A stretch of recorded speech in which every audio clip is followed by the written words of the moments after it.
Bueno, muy buenas noches. El día de hoy iniciaremos con la segunda charla del grupo de interés de ortopedia, que está a cargo del doctor Gustavo Becerra. Él es médico cirujano de la Universidad Militar y en estos momentos está haciendo la residencia en ortopedia en el segundo año en la Universidad Militar Base San Rafa. Buenas noches, Lucías. Buenas noches a todos. Muchas gracias por la introducción. Como dijo Josías, esta va a ser la segunda sesión de las tardes académicas del grupo de interés de ortopedia. El tema de hoy va a ser fracturas supracondyles. Entonces, sin más, vamos a dar inicio a la actividad.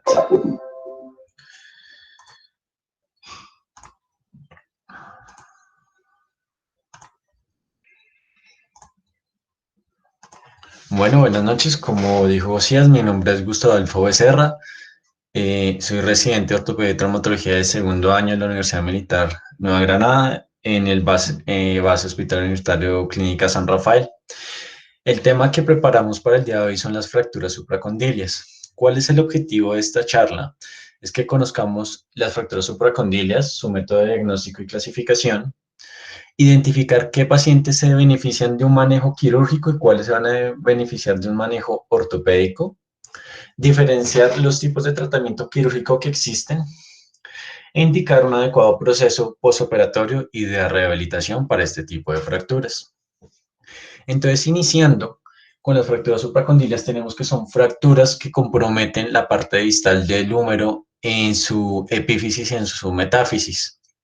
Son fracturas que todos debemos conocer, ya que representan un gran dilema o un gran método, un gran desafío para el médico tratante, porque fracturas tan graves como las que vemos en la primera imagen pueden generar deformidades a largo plazo que, aunque funcionalmente no puedan comprometer al paciente, sí va a generar molestias en su parte estética. Entonces debemos conocerlas ampliamente y saber cuáles debemos tratar quirúrgicamente y cuáles ortopédicamente.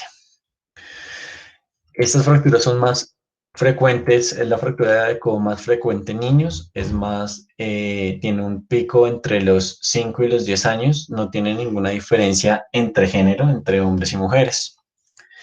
¿Cómo sucede esta fractura? Tenemos dos métodos para que cursemos con una fractura supracondylial. El primero es cuando tenemos un trauma con el codo en hiperextensión, en donde eh, el cúbito y el radio proximales van a desplazar el húmero distal hacia posterior, y tenemos un segundo mecanismo con el trauma que se da directamente en la cara posterior del codo. Entonces vamos a tener un traumatismo en flexión.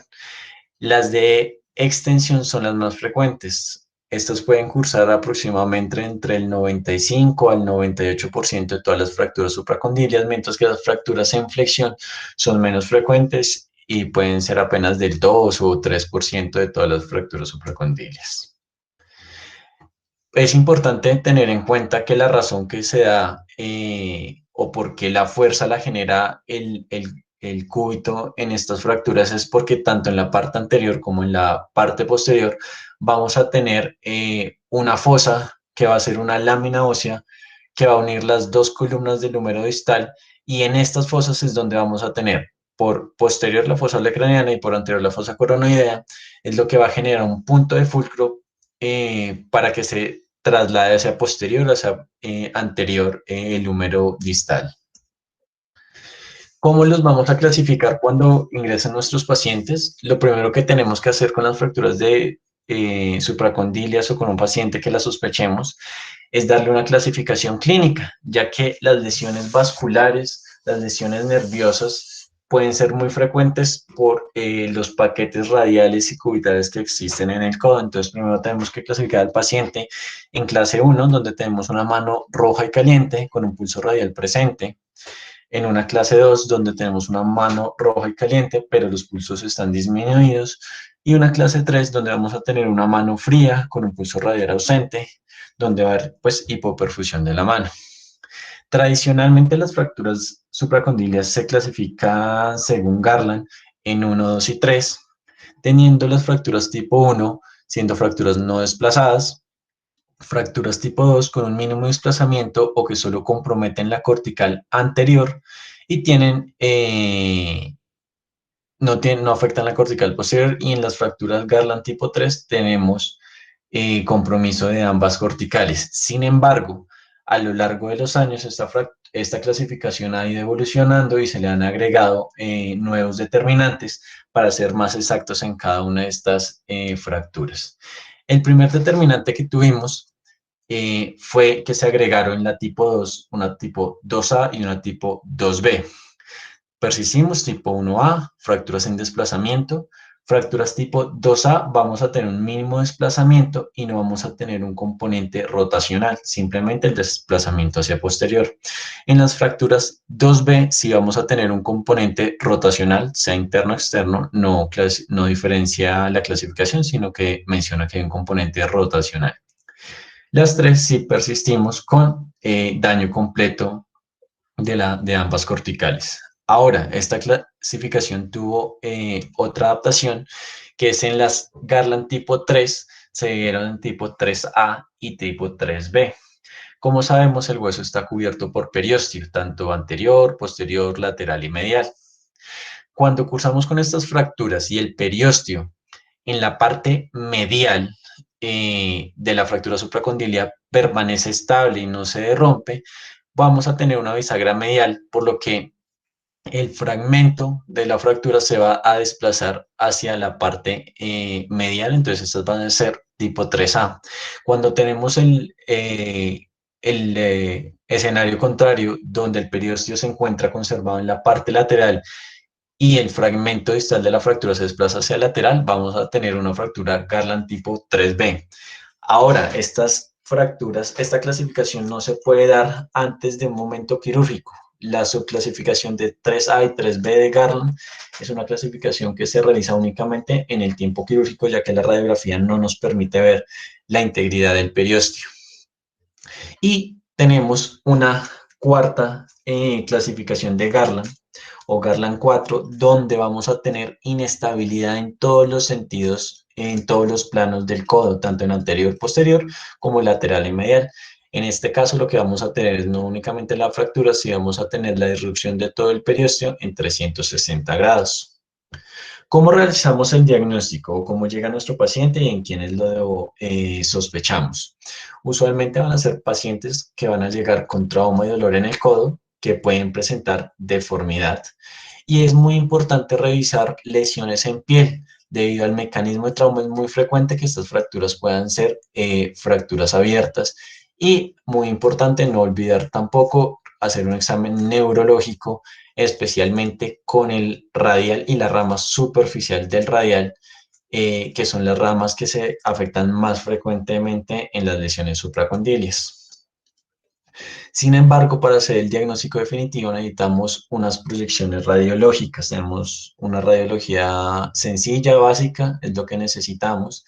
A veces esto es muy difícil porque los pacientes pediátricos no son los mejores pacientes para quedarse quietos o el dolor va a impedir que tomemos una buena radiografía.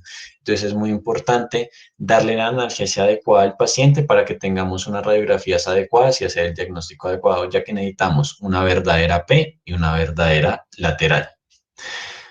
Cuando cursamos o cuando llega un paciente con esta radiografía, realmente no es un problema realizar un diagnóstico de una fractura supracondilia. Esto es bastante sencillo, es bastante evidente dónde se encuentra la fractura.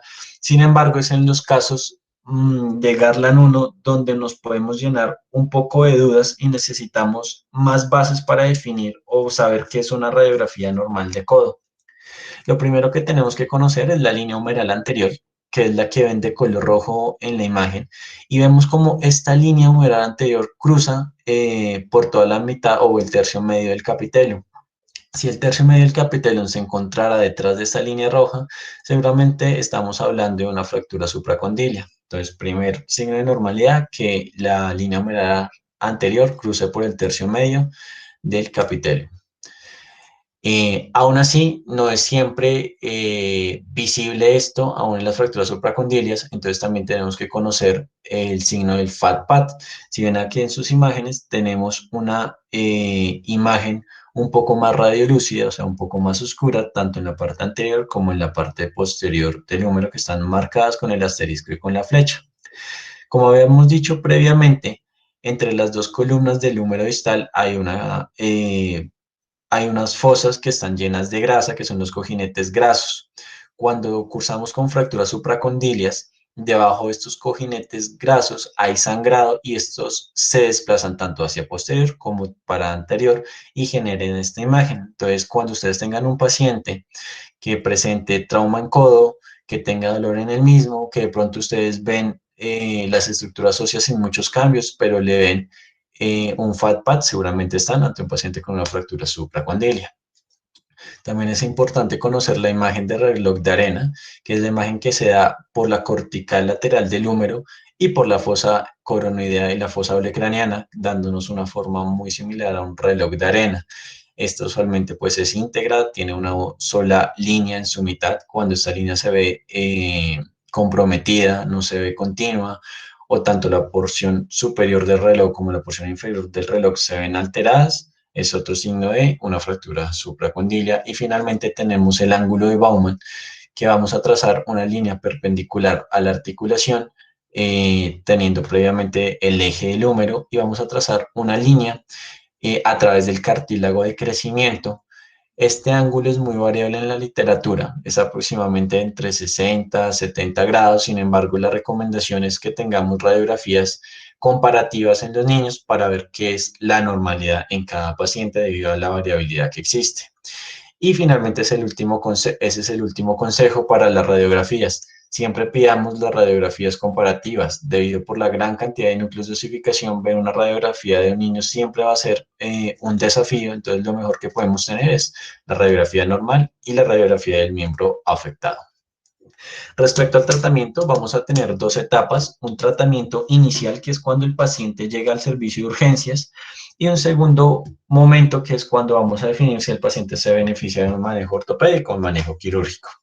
Lo primero que tenemos que tener en cuenta es que los codos se inmovilizan preferiblemente en la posición en que lleguen, debido a que una manipulación de la extremidad que no sea bajo un procedimiento quirúrgico puede aumentar la fractura, puede pasar una fractura cerrada a una fractura abierta, puede hacer una lesión nerviosa o una lesión vascular. Entonces, inmovilizar el codo con una férula braquimetacarpiana, como vemos en la imagen, que es una férula posterior, que va desde la unión del tercio proximal y el tercio medio del brazo, por la cara posterior del codo, cara cubital del antebrazo, y finaliza un poco antes de las cabezas de los metacarpianos para dejar la articulación metacarpofalángica libre. Entonces, ¿qué vamos a hacer ahora con los pacientes que no se benefician de manejo quirúrgico? ¿Cómo vamos a definir los que se manejan de forma quirúrgica o manera conservadora? Entonces hay una propuesta actual que es manejar las fracturas supracondilias según su clasificación de Garland, como vimos previamente, 1, 2 y 3. Las fracturas tipo 1, que son fracturas no desplazadas, que no tienen compromiso importante de la cortical anterior, se pueden manejar siempre con una férula posterior, siempre que no haya una lesión neurológica, una lesión arterial que requiera reparación. Como dijimos, colocamos nuestra férula braquimetacarpiana en posición de 90 grados, preferiblemente. Si se logra una flexión de aproximadamente 100 grados, va a ser mejor, pero con 90 grados podemos tratar a estos pacientes y los citaríamos nuevamente en 2 semanas con una nueva radiografía, y eventualmente podríamos ya retirar la inmovilización e iniciar movimiento. Ahora, las tipo 2. Aquí es un punto muy importante y es que tenemos que tener en cuenta, y es que es muy controversial las fracturas tipo 2. Entonces hay unos consejos que tenemos que tener en cuenta. Una fractura tipo 2 tanto la podemos manejar quirúrgicamente como ortopédicamente. El punto es determinar qué tan estable es la fractura. ¿Y qué nos habla de la estabilidad? El grado de desplazamiento inicial de la línea humeral anterior en nuestra radiografía de ingreso y el reloj de arena. Si tenemos fracturas muy desplazadas inicialmente, con compromiso de la imagen del reloj de arena, donde la línea humeral anterior no cruza por el capitelo, seguramente son fracturas muy inestables que no va a ser suficiente una reducción cerrada. Tenemos que ver los tejidos blandos, sin eso inmovilizar a un paciente a 90 grados, pero el edema es tan importante que no permite esta posición, pues es un paciente que tampoco podemos tratar conservadoramente. Lo otro es que algunas fracturas Garland tipo 2 con la flexión de 110 grados corrigen su deformidad y las podemos mantener así. Sin embargo, si no logramos la reducción, pues es un paciente que debe que ser llevado a un procedimiento quirúrgico. Entonces, el mensaje es realmente determinar quién es, qué tan estable es la fractura y según su estabilidad podremos definir si se beneficia del manejo quirúrgico o ortopédico. ¿Y cuáles son los manejos ortopédicos? Realmente son muy diversos y dependen del trazo de fractura. No es el objetivo de esta charla hablar profundamente de cada uno de ellos, pero principalmente tenemos el manejo con pines, ya sea pines cruzados, o sea, uno desde lateral y uno desde medial, o pines ambos de unilaterales, que van de lateral a medial. No hay ninguna diferencia realmente si se utilizan pines cruzados o pines paralelos. Ambos nos pueden brindar la misma estabilidad de la fractura. Van a ver poco a poco, si les gusta la ortopedia, que realmente a veces se prefieren los pines cruzados con una ventana medial, ya que son mucho más fáciles de poner, ya que la técnica quirúrgica para hacer una fijación con clavos únicamente laterales es mucho más compleja y la única manera de lograr la misma estabilidad que logramos con los pines laterales que con los pines cruzados es tener una técnica completamente impecable y quirúrgicamente no es fácil de lograr. Pero pues se pueden utilizar cualquiera de los dos métodos. Ahora, para hacer esta fijación, pues tenemos que hacer la reducción de la fractura. Esto se hace con el paciente bajo anestesia, con intensificador de imágenes, y lo primero que tenemos que hacer es tracción del codo. Ahora, es muy importante que esta tracción sea controlada y no se haga en una extensión completa, sino en una extensión de más o menos 20 a 30 grados y que se haga con supinación del antebrazo si tiene una rotación medial y si tiene una rotación lateral que se haga con pronosupinación, pero es muy importante no extender todo el codo en el momento de la tracción, ya que podemos hacer una lesión del nervio radial. Una vez hayamos hecho esta tracción, vamos a comenzar la flexión del codo completa y con nuestro pulgar vamos a movilizar o vamos a reducir directamente la parte distal de nuestro húmero distal a su posición original y finalmente, ya cuando logramos la reducción, podemos hacer la fijación con los pines. ¿Cómo sabemos que fue una reducción exitosa y podemos ya mantener nuestro manejo cerrado, o sea, con solo con yeso o manejo con pines? Debemos recordar todo lo que vimos previamente, el ángulo de Bauman, que hayamos restablecido las dos columnas del húmero distal, que tengamos una línea humeral anterior, una imagen de reloj de arena reparada y que el ángulo de carga sea simétrico o muy parecido al del codo contralateral. Si con nuestra reducción cerrada no logramos el restablecimiento de todas estas medidas, entonces estamos ante un tratamiento no exitoso. Entonces nuestro siguiente paso es una reducción abierta, pero es muy importante recordar que no es un manejo inocuo, es un manejo que puede llevar muchas complicaciones, ya que abrir una articulación de un niño que está en proceso de desarrollo puede fomentar pues deformidades a futuro. Y pues tenemos toda la lesión, las posibles lesiones tanto de nerviosas como vasculares. Usualmente podemos hacer tanto un tratamiento por una vía anterior o una vía posterior. Vemos este estudio que se hizo desde el 1996 hasta el 2005, donde en un hospital de Turquía retomaron o pues tomaron todos sus pacientes que han sido tratados para fracturas supracondylias de forma abierta, que se revisaron tanto abordajes anteriores como posteriores. Se les citó para hacerles una última revisión. Los pacientes no encontraban ninguna apariencia, nunca presentaban una queja sobre su apariencia respecto a cicatrices, ya sea anterior o posterior, y no encontraban ninguna diferencia. Entonces, cualquiera de los dos abordajes podemos utilizarlos y va a estar a la disponibilidad o decisión del cirujano con lo que se sienta más cómodo. Vemos aquí las imágenes del artículo donde tenemos que la incisión de la lesión del abordaje anterior realmente es muy pequeña, mientras que la incisión del codo de vía lateral es mucho más grande. Sin embargo, pues los que dije, los pacientes nunca presentaron una caja sobre su apariencia, entonces esto no era una diferencia realmente significativa para una toma de decisión. Y finalmente lo que tenemos que conocer es qué vamos a hacer con los pacientes después de operarlos. Primero tenemos que recordar que la férula de los pacientes debe ser muy acolchada en el codo para no generar una zona de presión y tiene que inmovilizarse en codo en neutro, ni en supinación ni en pronación entre 4 a 6 semanas, después a lo cual se puede retirar la inmovilización y iniciaremos movilidad. Aquí a veces surge una pregunta si es a los niños le vamos a pedir terapia física o simplemente vamos a dejar que se rehabiliten voluntaria, se rehabiliten por sí mismos.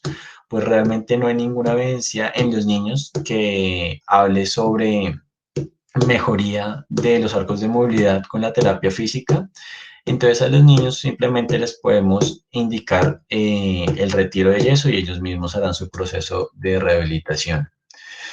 Antes de terminar, tenemos que conocer las posibles complicaciones de las fracturas supracondilias. Entre ellas tenemos el síndrome compartimental, por lo que debemos que estar muy atentos cuando ingresa nuestro paciente, ya que el edema puede ser muy importante. Tenemos también lesiones neurológicas, como lo hemos hablado previamente, lesiones vasculares y las deformidades que pueden generar a largo plazo.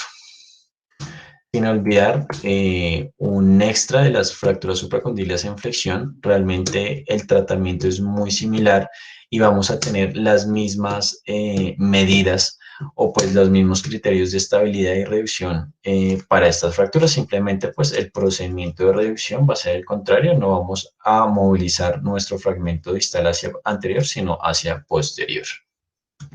Que es importante que concluyamos y recordemos de esta charla es que las fracturas supracondilias son las fracturas más frecuentes de codo, que las fracturas tipo 1 y 3 se benefician de fijación interna, las fracturas tipo 3, no las 1, disculpe. Y respecto a las fracturas tipo 2, lo que tenemos que identificar para saber si se benefician de manejo quirúrgico o manejo ortopédico son los signos de estabilidad que habíamos hablado previamente. Respecto al manejo quirúrgico, los pines laterales o cruzados aportan adecuada estabilidad mientras que se cuente con una técnica correcta de colocación y las lesiones neurológicas son una realidad. El riesgo cero nunca existe y debemos que aprender a mitigarlo. Entonces, ser muy cuidadosos con la reducción de estos costos y con la inmovilización en los servicios de urgencias. Josías, esta era la charla que había preparado. Muchísimas gracias por invitarme. No sé si tenga algún comentario para hacer, preguntas, dudas. Gustavo, muchas gracias por la charla. Creo que aprendimos mucho. ¿Alguien tiene alguna pregunta?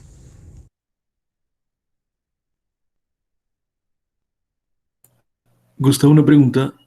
Si tenemos un Garland tipo 1, ¿cuánto tiempo disponemos para que se haga la reducción? Y pues si es Garland tipo 4, para que se haga la cirugía. Una Garland tipo 1 es una fractura que no tiene desplazamiento importante, entonces pues la reducción que se haga no tiene ningún tiempo y básicamente no se va a hacer una reducción, sino simplemente se va a inmovilizar con el codo en flexión.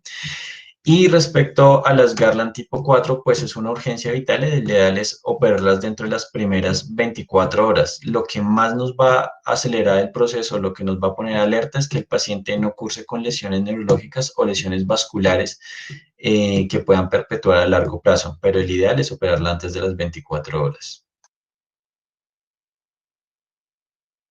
Gracias.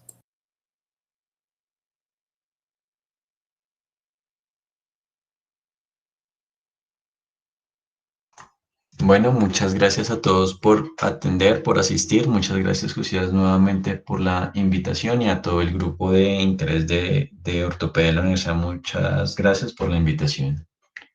Gustavo, hola, qué pena. Yo tengo una pregunta. Cuando estábamos hablando de la fijación con pines, yo te quiero hacer una pregunta. Dijiste que no había ninguna diferencia entre fijarlo unilateral o hacerlos contralaterales ambos. Eh, ¿Qué en tu práctica clínica, cómo, o sea, cómo hacen? ¿Qué es más frecuente? ¿Fijarlos ambos o fijarlos cruzados? ¿Cómo te ha dado mejor resultados? Listo, perfecto. Realmente esa es una muy buena pregunta. Permítame, pongo un momento la presentación nuevamente. Resulta que en la cara medial del codo tenemos el nervio cubital, ¿cierto?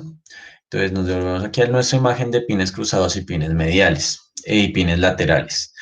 Cuando nosotros hacemos la técnica de fijación percutánea con pines cruzados, inicialmente se hacía únicamente con intensificador de imágenes y se pasaban los pines, pero el riesgo de lesión del nervio cubital era bastante grande.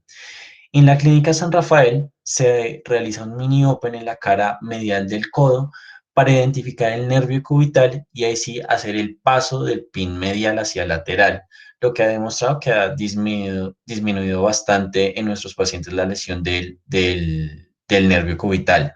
Ahora, lo que mencionaba, para que usted coloque adecuadamente unos pines laterales, estos deben ser divergentes y en el momento de cruzar el foco de fractura deben que estar separados a 2 milímetros. Realmente esto no es fácil de hacer ni siquiera para cirujanos expertos.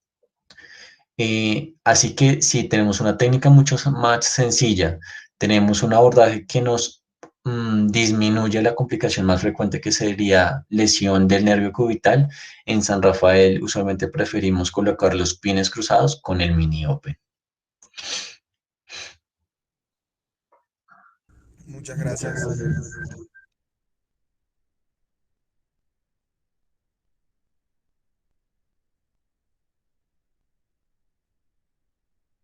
¿Listo? ¿Alguna otra pregunta, duda o aclaración?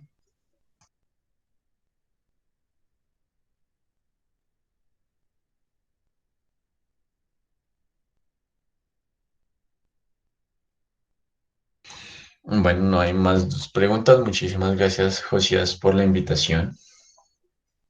Muchas gracias a ti, Gustavo. Bueno, con esto damos concluida la sesión de hoy. Gustavo, te recalco, muchas gracias por todo otra vez. Te estaremos posteriormente invitando a más charlas po- eh, en estos días. La próxima charla que viene para los asistentes es la de generalidades de fractura y osificación, que la va a dar mi persona y estás cordialmente invitado. Muchas gracias por asistir, Gustavo. Muchas gracias, Josías. Ahí estaré. Bueno, muchas gracias a todos y buena noche.